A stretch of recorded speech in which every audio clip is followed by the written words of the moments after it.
Japan के पुराने पन्नों से एक कहानी।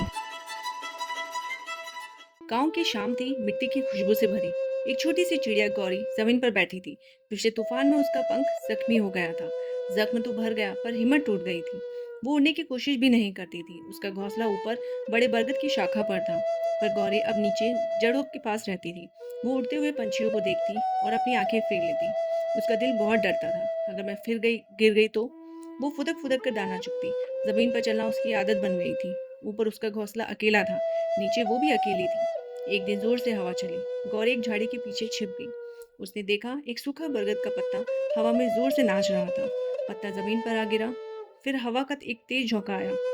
पत्ता उड़कर वापस पेड़ पर नहीं गया, लेकिन वो जमीन पर ही घूमता रहा, आगे बढ़ता रहा। वो लुढ़क रहा था, सरक रहा था। वो पत्ता हार मानकर रुका नहीं था। गौरी ने पत्ते को ध्यान से देखा। वो भी टूटा हुआ था, पेड़ से अलग, मगर वो चल रहा था अपने ही तरीके से। गौरी को अचानक एक बात समझ आई। आगे बढ़ने के लिए हमेशा उड़ना जरूरी नहीं होता। उसने अपना छोटा सा कदम उठाया, एक फुदक, फिर दूसरी। इस बार डर से नहीं, हिम्मत से। उसने अपने पंख फैलाए। शायद कल वो एक छोटी उड़ान लेगी, क्योंकि सबसे पहला कदम ही सबसे ऊंची उड़ान होती है। अगर कहानी पसंद आए तो लाइक, शेयर और सब्सक्राइब करें।